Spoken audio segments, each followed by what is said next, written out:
Puasa Ramadan kita berjuang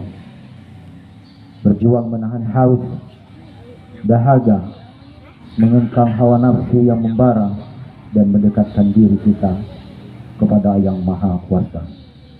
Semua itu mampu kita lewati dengan penuh keikhlasan hati untuk meraih ridho ilahi. Tentunya semua ini haruslah senantiasa kita syukuri sebagai hamba Allah yang tahu diri. Jamaah yang dirahmati Allah Subhanahu wa taala, Ramadan telah pergi meninggalkan kita. Dan kepada orang-orang beriman diperintahkan untuk berdoa kepada Allah agar diberikan umur yang panjang sehingga kita bertemu kembali dengan Ramadan tahun yang akan datang. Perasaan bahagia yang terlihat di raut wajah orang beriman, tetapi saja tidak dapat menutupi kesedihan berpisahnya kita dengan Ramadan. Betapa tidak satu bulan penuh kebersamaan yang totalitas setelah menjalin begitu indah dan romantis, tiba-tiba saja berakhir dan Ramadan segera pergi meninggalkan kita semua. Dan saat ini kita telah berada di bulan Syawal, di mana hari raya Idul Fitri merupakan hari yang bersejarah dalam perjalanan hidup kita ke depan. Perjalanan hidup pribadi utama, yaitu insan muttaqin, yang menjadi sarana utama disyukurinya puasa Ramadan. Idul Fitri itu diibaratkan sebagai lembaran kertas putih, tak ada kotoran atau noda yang menempel sehingga terlihat bersih, seperti air dari sumber mata air yang mengalir jernih. Dan kesucian ini seharusnya kita jaga sekuat tenaga agar kertas dan air ini tak ternoda. Kita dihindari perbuatan-perbuatan dosa yang akan menempel noda, baik itu dosa antara sesama, terlebih dosa kepada Allah Subhanahu wa taala. Pada kesempatan ini, usaha yang harus kita lakukan adalah berusaha untuk menguatkan ketakwaan kita kepada Allah Subhanahu wa taala, yang merupakan tujuan utama sekaligus buah dari perintah puasa di bulan Ramadan. Sebagaimana ditegaskan dalam surah Al-Quran tentang perintah puasa, Ya ayyuhalladzina amanu kutibu alaikumus siyam kama kutibu alal ladzina min qablikum la'allakum tattaqun. Wahai orang-orang yang beriman, diwajibkan atas kamu berpuasa sebagaimana diwajibkan atas orang-orang sebelum kamu agar kamu bertakwa. Surah Al-Baqarah 183. Sehingga bisa dikatakan bahwa hari ini setelah kita melaksanakan ibadah puasa dengan iman dan kepasrahan kepada Allah, maka karakteristik ketakwaan sudah seharusnya kita bersemayamkan dalam diri kita. Karakteristik ini adalah keteguhan hati untuk menjalankan segala perintah Allah dan menjauhi segala yang dilarangnya. Ramadan telah melahirkan kesadaran fitrah kita sebagai hamba untuk senantiasa mengabdi hanya kepada Allah Subhanahu wa taala. Dan itu merupakan implementasi firman Allah di dalam surah Az-Zariyat ayat 56, di mana Allah Subhanahu wa taala menyampaikan statement penciptaan manusia, bahwa tidaklah Allah ciptakan makhluk jin dan manusia kecuali hanya untuk mengabdi kepadanya.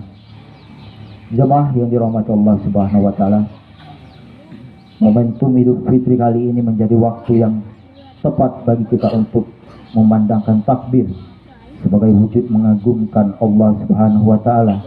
Allah dan zat yang paling besar, tidak ada yang besar darinya. Allah lah yang paling berhak atas segala apa yang telah di alam, termasuk apapun yang terjadi pada diri kita. Kita adalah makhluknya yang lemah tiada berdaya, makhluk yang diciptakan dari tanah yang proses penciptaannya memberikan pelajaran mendalam bagi kesadaran tentang siapa kita, di mana kita, dan akan kemana kita. Allah Subhanahu wa taala berfirman, sungguh kami telah menciptakan manusia dari sarifati yang berasal dari tanah. Kemudian dilanjutkan dengan ayat 13, kemudian kami menjadikan air mani di dalam tempat yang kukuh atau rahim. Allah menjelaskan keagungan dan kekuasaan yang memproses bentuk jasad dan ruh kita. Kemudian air mani itu kami jadikan sesuatu yang menggantung darah. Lalu sesuatu yang menggantung itu kami jadikan segumpal daging. Lalu segumpal daging itu kami jadikan tulang belulang.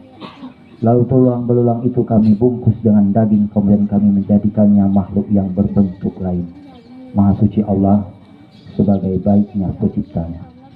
Karena itu jamaah salat Idul Fitri yang dirahmati Allah Subhanahu wa taala, marilah jadikan Idul Fitri kali ini sebagai ajang untuk merenung, berpikir dan sekaligus bermuhasabah terutama tentang kebesaran Allah Subhanahu wa taala dan sekaligus bertekad untuk menjaga kesucian diri kita. Setelah melalui kawah candra di muka perjuangan dan pendidikan di bulan Ramadan, kita harus mampu menjadi pribadi utama yang paripurna sebagai hasil gemblengan puasa Ramadan 1 bulan. Ketika kita puasa, kita berjuang menahan diri untuk tidak makan dan minum. Setelah puasa, kita telah letih untuk membatasi nafsu makan dan minum, sehingga kita berkomitmen untuk tidak memakan yang bukan hak kita. Ketika berpuasa, kita telah terbiasa dengan bibir kering karena kehausan, mata sayu karena keletihan dan kurang tidur, karena semalam asik bermunajat kepada Allah Subhanahu wa taala. Itu adalah tunjukkan bahwa kita beriman kepada Allah Subhanahu wa taala. Selama Ramadan kita berusaha untuk bisa khusyuk dan sholat, maka setelah Ramadan jangan sampai kita juga khusyuk merampas hak orang lain, apalagi harta kekayaan bangsa dan negeri ini. Selama Ramadan kita berlatih membaca ayat-ayat Al-Quran, membaca surat dan yang tersirat untuk mendalami kitab firman kita. Maka setelah selesai Ramadan, kita yang tersurat dan yang tersirat itu, jika di Ramadan kita dididik untuk tampil menjadi manusia yang jujur, maka setelah Ramadan jangan sampai kita menjadi orang-orang yang menipu dan menyakiti hati orang lain.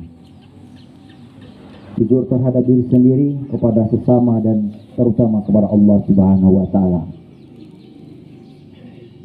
Jamaah yang dirahmati Allah Subhanahu wa taala, kita perlu ingat bahwa sesama muslim adalah bersaudara dalam naungan ridho ilahi. Sungguh semestinya harus saling berbuat baik kepada sesama dengan sepenuh hati. Persaudaraan itu seperti hubungan dengan tangan kanan dan tangan kiri, walau berbeda dan tidak sama, namun harus saling membantu. Tak kenal iri dan dengki, hubungan kedua selalu harmonis dan saling berbagi sekaligus saling melengkapi. Tangan kiri tak akan menyakiti tangan kanan. Begitupun sebaliknya, perbedaan penetapan bulan baru, apakah itu awal Ramadan atau awal Syawal, bukan menjadi penyebab retaknya hubungan persaudaraan. Dan bukan juga menjadi ajang olok-olokan yang menyebabkan akan lahir rasa sakit hati dan ketidaknyamanan dalam kehidupan beragama. Apalagi ada pejabat publik yang tidak menghargai sesama sekali perbedaan keyakinan dalam mengamalkan agama Allah ini. Larangan atau tidak beri izin menggunakan fasilitas-fasilitas umumnya akan digunakan untuk melaksanakan sholat Idul Fitri. Bagi jamaah yang berbeda keyakinannya dengan pemerintah, ini adalah potret pejabat yang tidak toleran, tidak mengerti agama, suka menjilat, menjunjung dan di atas menginjak yang di bawah. Semua itu merupakan cermin dari hasil puasa Ramadannya yang jauh panggang dari api. Maka momentum bulan Syawal ini merupakan momen yang paling tepat bagi kita semua untuk saling memaafkan, menebar kasih sayang, menghidupkan rasa walas asih, dan membangun kebersamaan agar berkelahan dan bahagia itu bisa mendapatkan bersama. Jangan sampai dengan perbedaan keyakinan dan pemikiran justru menjadikan permusuhan dan dendam yang mendalam. Pada momen Syawal ini, mari kita hilangkan prasangka buruk kepada siapapun, apalagi kepada Allah Subhanahu wa taala. Mari kita buang jauh-jauh sikap iri dan dengki yang menyebabkan terjadinya ketidakharmonisan dalam pergaulan bersama. Dan mari hilangkan rasa egoisme di dalam diri kita, perasaan benar sendiri dan sebagainya. Inilah saatnya kita saling memaafkan, saling menolong, saling kasih sayang terhadap sesama, dan saling menebarkan bagi sesama dan alam semesta. Jemaah yang dirahmati Allah Subhanahu wa taala, di dalam kitab Riyadhus Shalihin ada sebuah hadis yang semestinya menjadi alarm dalam hidup dan kehidupan kita, yaitu potret tentang kondisi seseorang mukmin yang baik dan taat dalam berhubungan dan beribadah kepada Allah, namun berantakan hubungannya dengan sesama manusia. Dalam hadis sahih itu dikisahkan bahwa di hari kiamat nanti akan datang seorang hamba dengan membawa pahala-pahala kebaikannya yang telah diperjuangkan dengan maksimal selama hidup di atas dunia. Namun Rasulullah malah disebutkan sebagai orang yang bangkrut. Rasulullah SAW bertanya, tahukah kalian siapa orang yang bangkrut? Kemudian para sahabat menjawab, menurut kami orang yang bangkrut di antara kami adalah orang-orang yang tidak memiliki harta dan kekayaan. Rasulullah SAW mengatakan, sungguh umatku yang bangkrut adalah orang-orang yang pada hari kiamat datang dengan sholat, puasa, dan zakat, tapi ia selalu mencaci maki, menuduh, dan makan harta orang lain, serta membunuh dan menyakiti orang lain. Maka pahala sebaiknya, pahala sholatnya, pahala puasanya, pahala zakatnya, pahala hajinya, dan pahala amal ibadahnya Allah berikan kepada orang dulu mereka disakiti dan mereka dizolimi. Dan andai pahala kebaikan tersebut habis, maka dosa-dosa dari orang yang mereka pernah sakiti tersebut Allah berikan kepada orang-orang yang menyakiti dan menzolimi.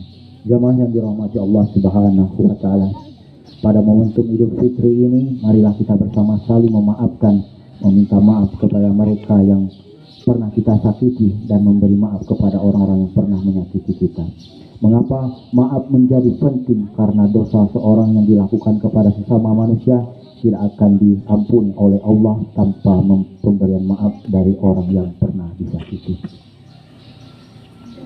Jamaah yang dirahmati Allah Subhanahu wa Ta'ala, mengakhiri khutbah ini marilah kita tingkatkan ketakwaan kita kepada Allah Subhanahu wa Ta'ala dengan memohon hanya kepada Allah dan yakin bahwa hanya Allah lah yang mengabulkan permohonan hambanya.